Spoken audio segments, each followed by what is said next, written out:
Hi, welcome to One Word a Day. Let's continue unpacking some Chinese expressions. That's translation of contemporary technology. Okay, today we're going to talk about 基因工程, genetic engineering. And 基因is made of two Chinese characters. That's translated as basic element. That's 基因. I personally endorse or admire of this translation as a very good interpretation of what genetic or genes is about. It comes down to the basic element, right? And 工程 is crafts and rules together made into engineering translation. And both of them shows the understanding of whoever is the translator to capture the main concept or main principles in each of the domains of terminology. So 基因, genes or genetic in this case, because it paired with 工程 engineering. This genetic is made of basic. Okay, basic is made of the foundation of the city. I guess in ancient city building, which means it's kind of like a fortress, right? Everything needs to be walled in and it's controlled. It's defensible. And to build such a walled place, the foundation of the walls need to be laid by pretty firmly compact form of earth. So we have the earth sign in here, that kind of looking like this. This cross means the first horizontal line is the ground level, and this vertical line means something growing in the ground. And then the second horizontal line is indicator to mean it's the underground portion that we're talking about that's surrounding the root of the plant. And that's the soil symbol.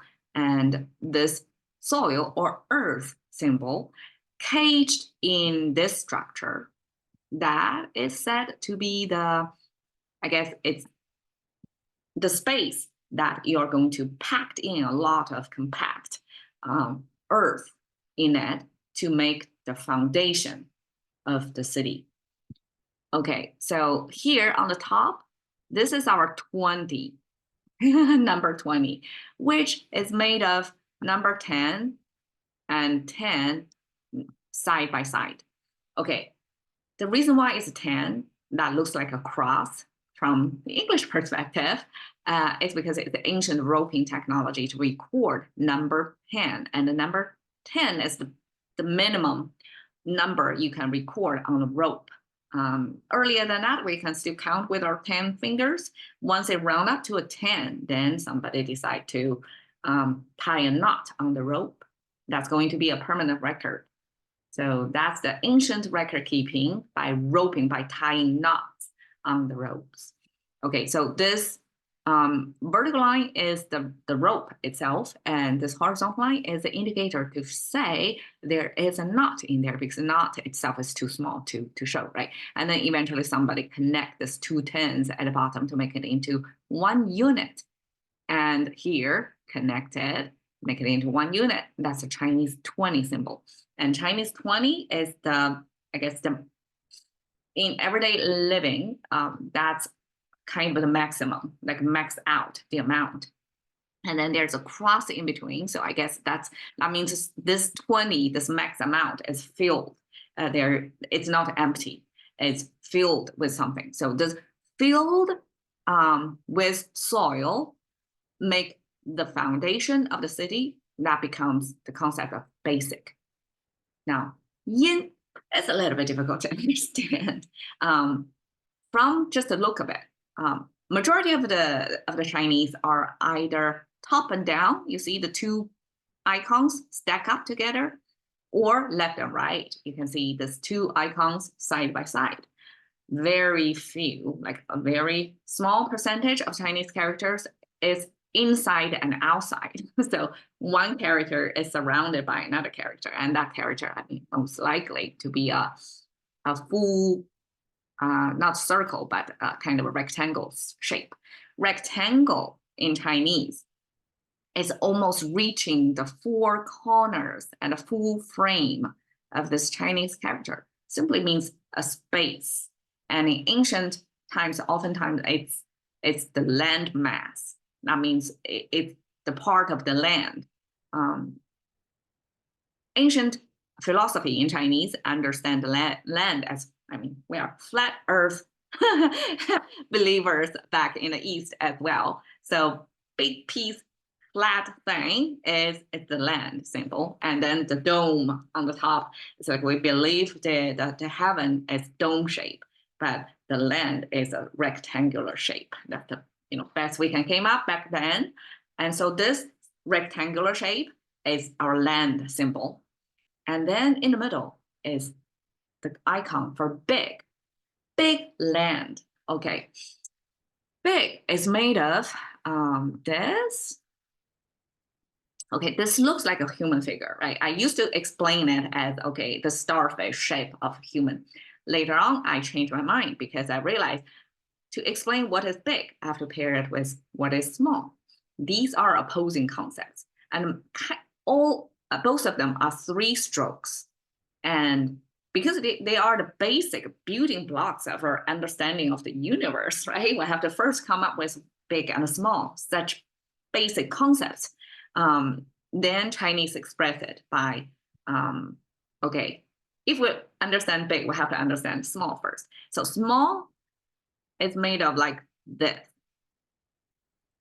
So basically it's a 2 parts. And then we have a vertical part cut in the middle. That means we separate one entity, which is this, into 2. It's separated. So it's a half of something. And the big is a double of something by combining the 2 parts. And instead of using a vertical line, that means cutting, we use a horizontal line, kind of a shaped horizontal line. This is a stylized thing. So we use a horizontal line to mean it's combined. It's not cutting, it's combining. We have the 2 parts combined together. That means double size. So this is half the size of the original. This is double the size of the original. And that gives us small and big, because language originally, when we have the concept of big and small, it implies it's bigger than or smaller than something. We have the original, like the benchmark, implied in there. It's in relative to something that's big or small. So then the something is in the context of the language to supplement what is that something is. So this doubling of something means it's bigger than the original one piece. So at least it's double. So we use this double to mean it's bigger than the original. Okay, so big land together. How come it becomes an element? Okay, I guess this is from the perspective of ancient rulers who always want to have a bigger landmass, right? And they want to seek out the reason how you can have big landmass under your rule. And ancient philosophy that to be a good ruler, you have to have 天时地利人和, meaning heaven, the weather condition has to be good. 地利, the geography, the earth, like the earthly condition. So if it is climate, the geography means the resources under the ground, right, need to be reached, or the soil need to be reached to be able to produce things for you to. So environmental, the heaven and earth, environmental reasons, and 人和 is the population living on there. So the people under your government have to, stay in harmony, following a certain social rules that people can harmoniously work together. And that's the 3 conditions you have to meet to make things happen. And to have big land mass under your rule, all that conditions have to be met. And this Chinese use this concept of big landmass, which is the ideal or the result of good governing or good weather condition, earth resource condition, and the population that keep reproducing, right? And be productive, harmonious society. All that conditions have to be met to create this big landmass result. And that becomes Chinese understanding of the causal relationship between things. So actually in Chinese, most common use, it means the reasoning behind it. So that means the why of something happened. So this why then becomes this element because it's put into jiyin. I have to translate it like reasonably, right? It means basic element, and elements in my context here means the explainers or the reasoning of things, like why things come into this state or size and shape, like why things come into being like this. The explainers, probably invisible or not expressed in here, but what's the building blocks of things like this happen? Okay, so jiyin, if ji means come from this city building, foundational blocks, right? Where compact earth underneath the shape to build the foundation of the city.